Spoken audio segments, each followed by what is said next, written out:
Good afternoon, good morning, good evening, whatever time it is, wherever you may be. Howdy do, my Facebook people. Buenos dias. Hola.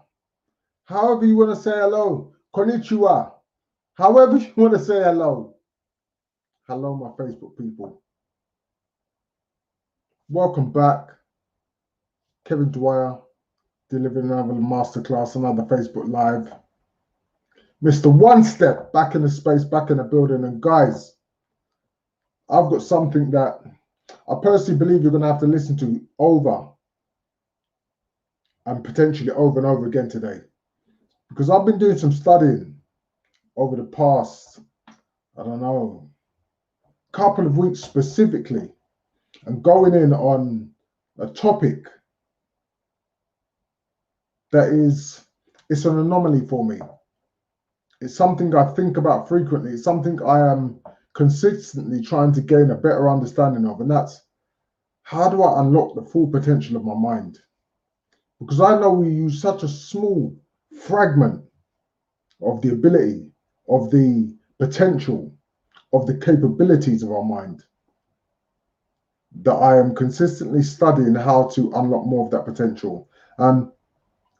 There's a particular teacher that I adhere to, that I listen to so much, so many of his different teachings. And I could share with you who he is, but I almost feel as though I want to keep him to myself. I don't know, is that selfish, guys? Maybe it is. The gentleman's name is Dr. Joe Dispenza. And he talks about how you unlock the true potential of your mind, but he talks about how you do it from a scientific perspective. And for myself personally, science is just theory backed by evidence. And when you look at things from a scientific perspective, it makes it a lot easier to understand. But for those of you, generally males, and I'm not being sexist, but generally males, for those of you that have got a very logical thought process, you need things broken down from a scientific perspective. So you need proof, you need evidence that this is so. So I'm going to start by giving you some information today. It's going to break things down from an evidential standpoint, so you really understand how real this is. You really understand how powerful this is. You really understand that this is truth, it's fact, and it's not fiction. But from a personal standpoint, I think the reason why it means so much to me is because this can potentially unlock the key to additional further healing for me. Because when you can unlock that brain power, when you can really truly tap into how incredible you are, the world is your oyster. So secret number one, and in fact, you know what, I'm not even going to number the secrets. I'm going to break down all three of the secrets at the end so you understand. But the first part to being able to unlock your true brain power is you need to take your attention away from a multitude of different things. First of all, you need to take your attention away from your body. So you need to stop thinking about specific parts of your body. If you're in pain, you need to stop thinking about the pain. You need to stop focusing on those areas of discomfort. You need to stop focusing on specific elements of your body, whether it be your shape, whether it be your health or lack thereof. But you need to take your attention away so you go from being somebody to nobody.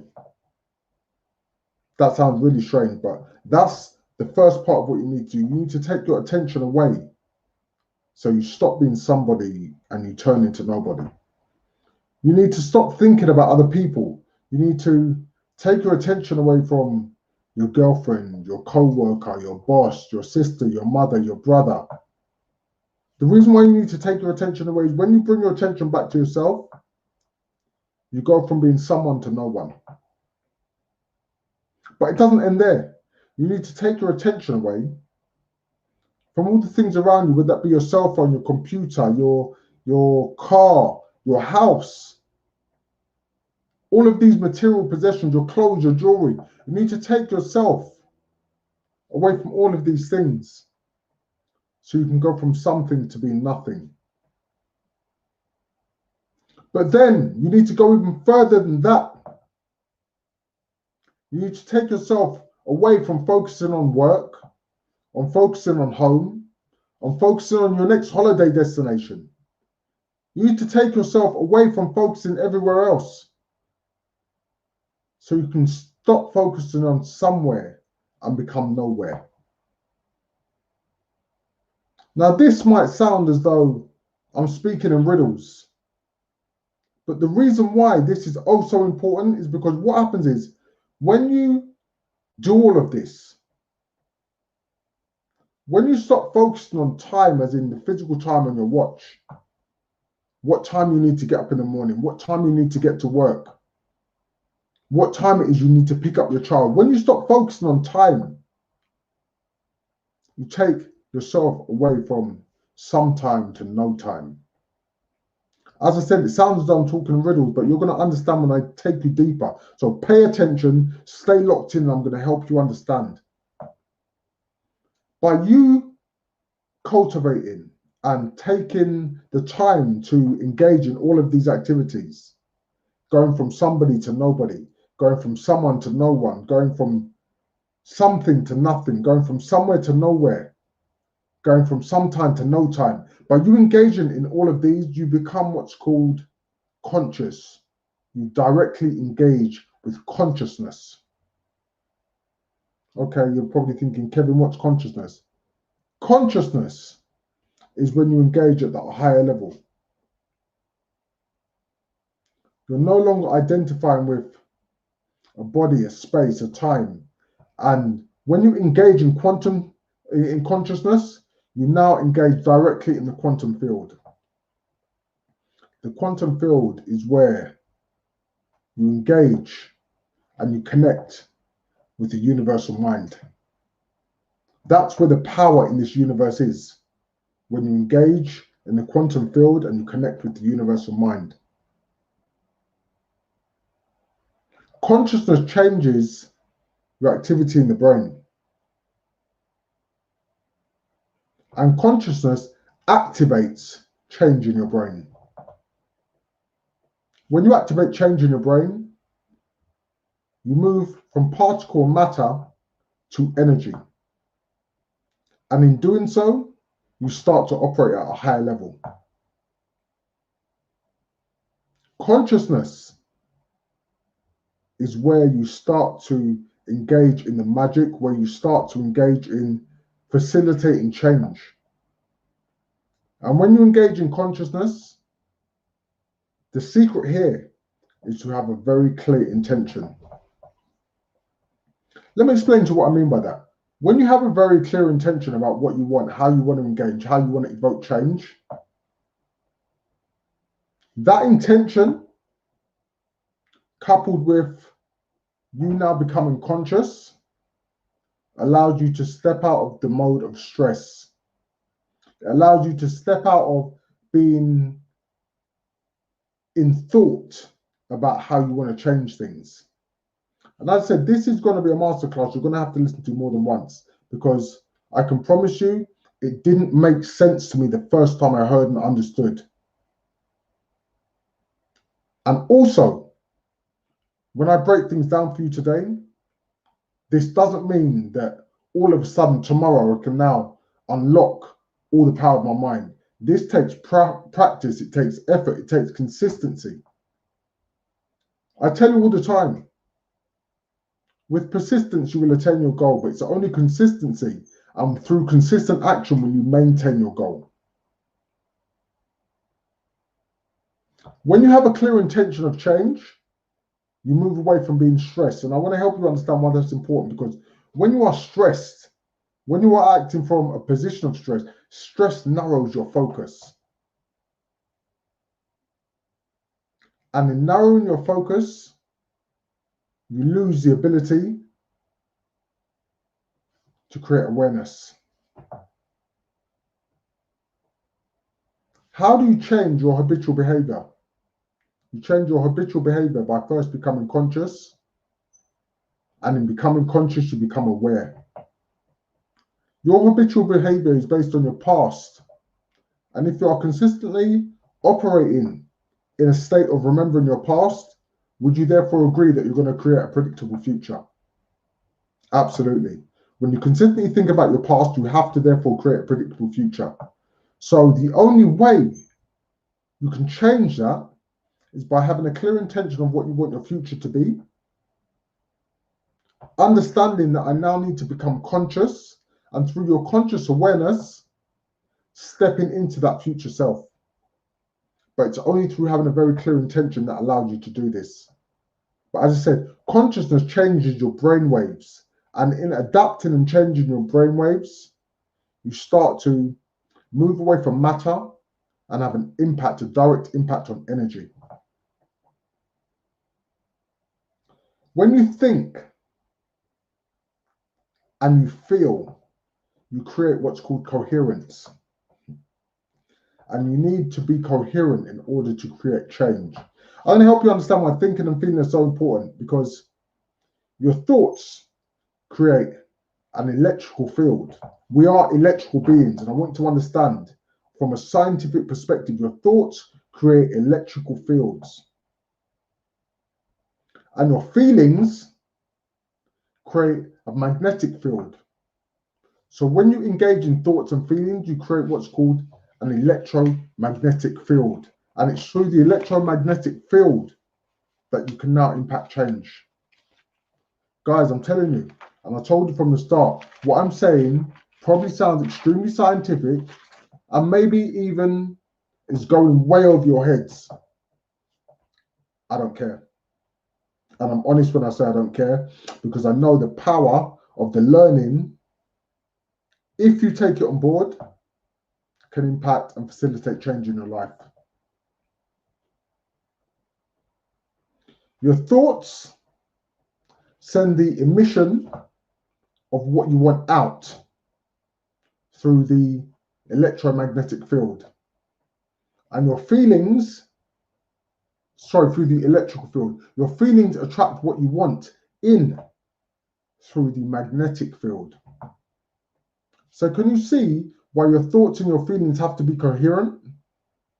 And through coherence, you send out what you want and you magnetically attract it in. This is why understanding that life is changed through an electromagnetic field is so important. When you think too hard about what you want, you get stuck in your own mind. And what I mean by that is you start to focus on how do I actually impact change, and focusing on how I impact change isn't the answer to facilitating change. It's becoming consciously aware. As I said, I know if this is the first time you're listening to this kind of teaching, if this is the first time you're taking on board these kind of lessons, it might be flying right over your head and I might be confusing the heck out of you. This is why I want you to listen to this lesson on multiple occasions, and this is why I want you to start studying some of the greats out there who will give you a much deeper and a complete understanding as to why the mind and the heart need to be in sync. Because your thoughts and your feelings being synchronized create coherence. And when you are coherent, you are in alignment. And it's only being in alignment can you facilitate change. Your thoughts and your feelings have to be at a vibrational match. If you are thinking about what you want, but you're concerned because you're not there yet, the match isn't a vibration, or the vibration isn't a match even. There is no synergy between the two. There is a complete disconnect. So your thoughts coming from a mind standpoint and your feelings coming from an emotional standpoint, they have to be a vibrational match. You have to trust, and this is a word that I've started to use more and more frequently, and you have to surrender to the outcome. Through trusting and surrendering to the outcome, you create a vibrational match. You are now consciously aware, and consciousness creates awareness. So how do you actually start to master all of this? You might be saying to yourself, you might be asking yourself. And I've spoken to you about this on many occasions. You master becoming conscious. You master having a vibrational match with your feelings through meditation. And it's through the art of meditation that you become familiar. Because when you break down the word meditation, what does the word meditation actually mean? The word meditation actually means becoming familiar. That's what it's all about when you meditate. You become familiar, you create an understanding, and you align yourself with your intention. But it's only through practice meditation can you create a synergy between the left and the right hemisphere of your brain. And when you create that synergy, when they're both acting cohesively, that's when you facilitate transformational change. Am I there? I believe I've got a long way to go. Am I en route? Absolutely. Because what does practice make? And it's not perfection, because perfection is a fallacy. Practice makes improvement. So you have to become consistent with your practice. Consciousness takes a great amount of effort. I want to repeat that. Consciousness takes a great amount of effort. And why do I say that? Because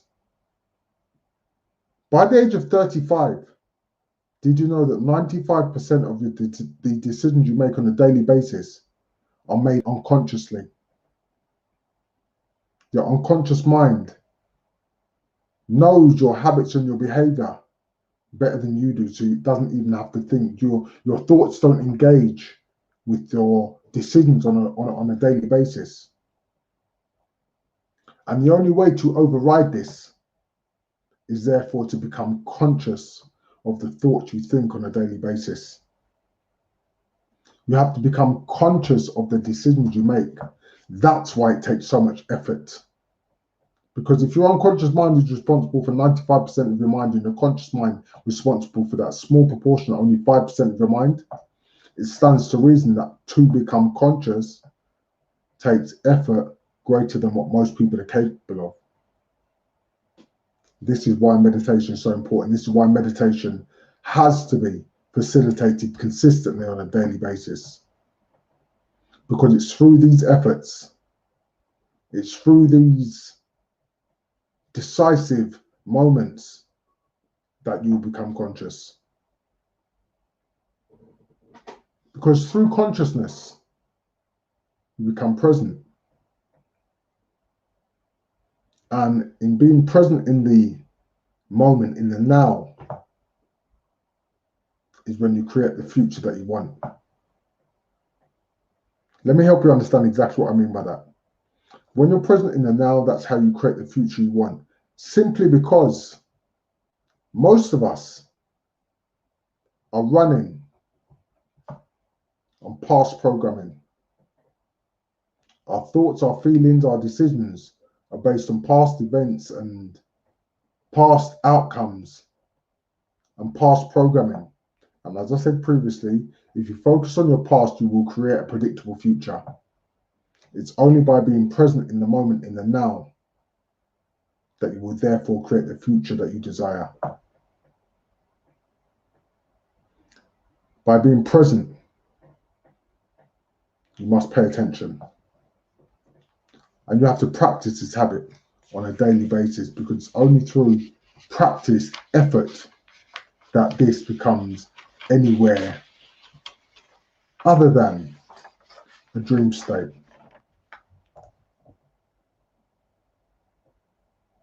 So let me break down the three things, the three secrets behind how to unlock the full power of your mind. Secret number one is become completely self-aware in order to create the energy that's required to allow you to become the best version of yourself. Become completely self-aware. And it's through consciousness that you become self-aware. It's through no longer operating on unconscious programs. It's becoming conscious of your daily habits, your daily decisions, that you become aware. And it's through awareness that you create the energy that will allow you to create your future best self. Secret number 2. Practice habits that align with your successful future self. And when do you practice these habits, and how do you practice these habits? Through thought, through clear intention, through the feeling that it's already happening, and therefore through meditation. And it's with the combination of these efforts do you practice habits that align with your successful future self. It's your combination of these habits. And secret number 3 is you meditate consistently. And through the art of consistent meditation, you increase your ability to become consciously aware. Because as I said, your thoughts, they emit specific electric frequencies, and your feelings, they attract through magnetic frequencies. So it's your thoughts and feelings in alignment that create the correct electromagnetic frequency that allow your mind to shift and put you in a space of becoming your future best self. Guys, I need you to listen to this masterclass on more than one occasion. I need you to start studying the teachings of Dr. Joe Dispenza. He breaks things down for you on a scientific level to help you completely understand how you start to unlock your future greatness. And through the art of meditation, and the word meditation itself just means becoming familiar, you shall achieve, or at least get on the road to achieving, the unlocking of the full potential of this powerful mind. However, I want you to understand that this, like everything, can only be achieved one step at a time. Guys, I'm committed to giving you value. The question I would ask, and the question I want to leave you with, is how committed are you to yourself? On that note, Mr. One Step, Kevin Dwyer, I'm out. Have an incredible day. Have a successful day. Have an incredible weekend, and I'm looking forward to seeing you next week on another masterclass with Mr. One Step. Thank you. Namaste.